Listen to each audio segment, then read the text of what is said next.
To the monologue. Welcome to the monologue. Welcome to the monologue.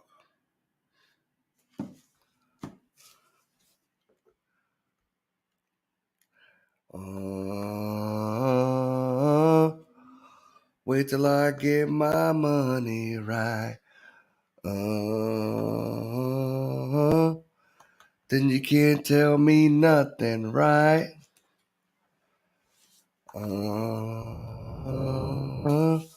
Wait till I get my money right. Then you can't tell me nothing, right?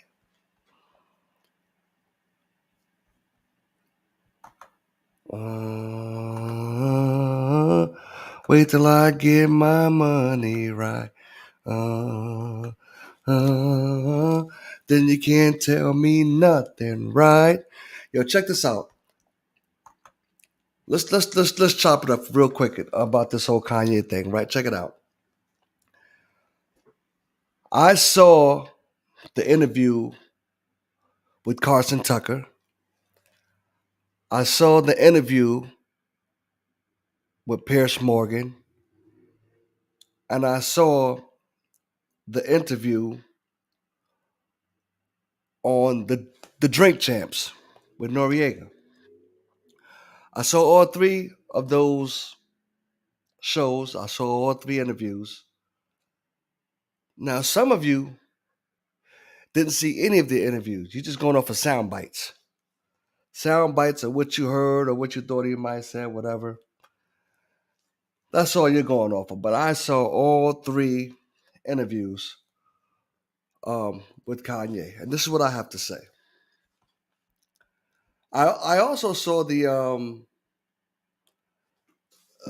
back and forth he was going through with Diddy. He went through some things with Diddy. He talked about with Diddy, and Russell Simmons kind of piggybacked off of what Kanye was talking about. Russell Simmons had his little segment that he did that he posted up on the social media about growing up and dealing with Jews and business and stuff like that, kind of what Kanye was talking about. But here's the thing: I agree with what Kanye was talking about. I agree with what he was saying about dealing with other ethnic groups, how they control industries, how they can either lift you up or motivate you or put you to another plateau, or they can take it away from you. An example of what they're doing to him right now, taking it away. A lot of you say that Kanye is a smart man. I agree. He is a very intelligent man, very creative, innovative, but sometimes he could be too smart for his own good. They say that a smart man or an intelligent man can play the part of a fool, but the fool can never play the part of a smart or intelligent man. Kanye is very smart. He has a lot of money. He is worth $1 billion, what they say.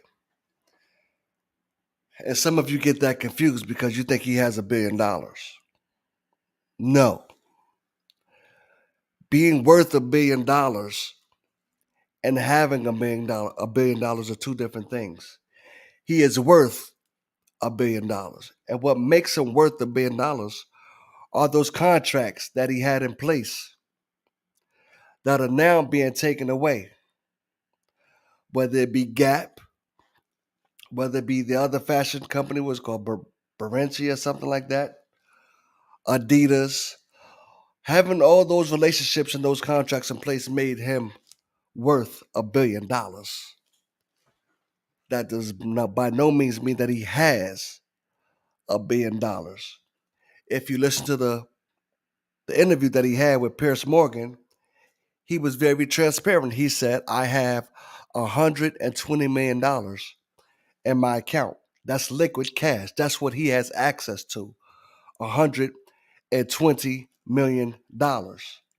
He does not have $1 billion in his account. He is far from $1 billion in his account.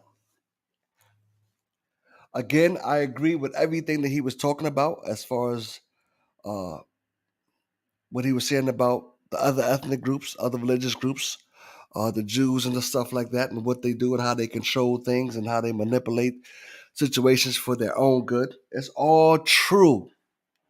And I have no problems with that. The only problem I do have a problem with is that why should you bring down or kick our people in the process?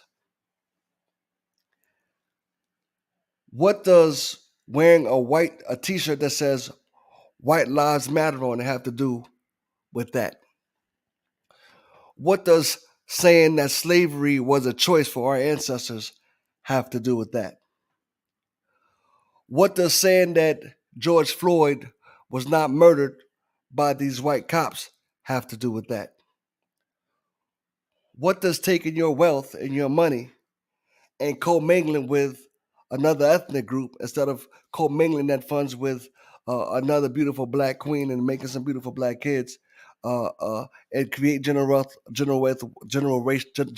wealth down the line for a family like that? What does that have to do with your anti-Semitic views? Absolutely nothing. So why continue to kick us? Why continue to kick your people and make a mockery out of your people in the process? That's what I got a problem with. That's why I say you are not a brother. You're either with us or against us. Now, when these companies start turning their backs on you and you say, okay, well, I need the black people's help now. You want to come running back to black people when you need the help now. Now, when these other groups start turning their backs on you. For instance, you went to LeBron James and his media company to do an interview, and they saw the rhetoric and they refused to air the interview on their platform on HBO. They said, no, we're not going to do it. So what do? You go to Nori, the Drink Champs, and you say, I'm coming on the show. And Nori, like an idiot, he doesn't know no better. He doesn't know he's being played for a fool. Only things he could think of is I want the views. I want the ratings. So he agrees to take you on. And you go on his show. And what do? You get him caught up in all this mess. An innocent bystander. Luckily, LeBron and his people had the brains to say, no, we're not going to do this with you. But Nori got caught up in it, and you were responsible for getting Nori and the Drink Champs caught up in it with that rhetoric. You knew what it would do to them, but you didn't care because you're a selfish person. You're very selfish. Everybody says Kanye is so wealthy. He's so rich. He has $1 billion. Well, if Kanye is so rich and so wealthy, why don't he create his own media platform where he can spill his rhetoric and not worry about tearing somebody else down with him while he does it? Create your own podcast. Create your own television show, your own television program where you can go on there and say what you got to say without dragging somebody down with you, like Nori and Drink Champs. As far as the George Floyd comments, you didn't even say that. You didn't even think about that until you went and watched Candace Owens' documentary. Her rhetoric, which tells me you really can't think for yourself. Because I saw the Candace Owens documentary and I saw what she was saying. And right after she aired that and you watched it, is when you went on and you start saying all this stuff about George Floyd. Because yes, he did have fentanyl in his system, but so what? Fentanyl didn't choke him. Fentanyl didn't make him die. It was someone's knee on his neck for a certain period of time that caused him to die. That would have happened whether he had fentanyl in his system or not. Now, I'm going to say this before I close out. Michael Jackson,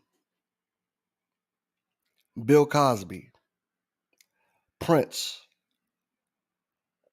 Malcolm X, Martin Luther King, Fred Hampton,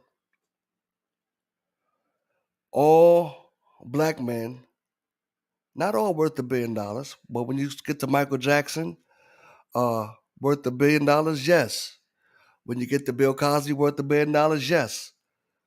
Prince was on his way to being worth $1 billion because he had just received his master's back and he had just received all of his publishing back from Warner Brothers.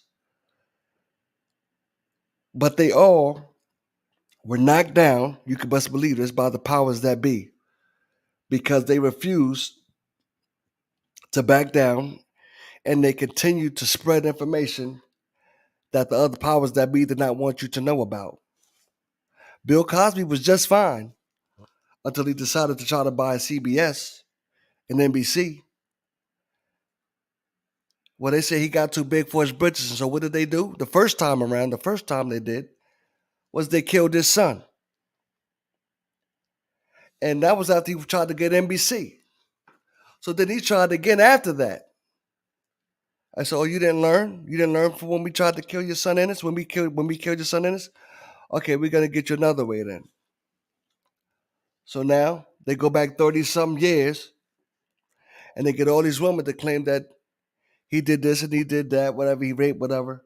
They don't get you one way, they're gonna get you another. They got a way of showing you exactly who's in control when you think you're in control. Same thing with Michael Jackson. They wanted that publishing catalog, that ATV publishing catalog for Michael Jackson for the longest time. Michael Jackson refused to sell that catalog because he knew what it was worth. It was collateral. Anything Mike wanted to do, he could put that publishing up for collateral at any time and get anything he want. He could never be broke. Michael Jackson going broke. Michael Jackson loses money. He could never be broke as long as he owned that publishing catalog. And Sony wanted that catalog. They had to get Mike out of the way so they can get their hands on that catalog. And that's what they did. They got Mike out of the way. And they took care of that doctor's family while he was in that jail. You can believe that. And they're taking care of him now. That man is very fine. He's very well off. Got him out of the way. And what do they do? Not even a year or so after Mike is dead, they convinced his mother to sell that ATV catalog to them for $700 million. If they bought that catalog for $700 million, just imagine how much it was really worth. Prince was consistently about spreading information about the industries, the powers that be, the Jews, the Warner Brothers of the world.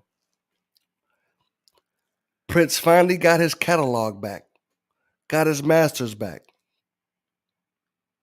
There was a clause in his contract when he got that catalog back that said, in the event that something happens to Nelson Rogers, which is Prince, that catalog and those masters go back to Warner Brothers. Nelson Rogers, Prince had his catalog and his masters back 3 days, no more than 3 days.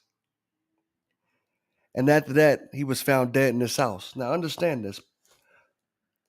Prince had a staff of over 30 people. There was always at least 10 to 15 people in his house at all times.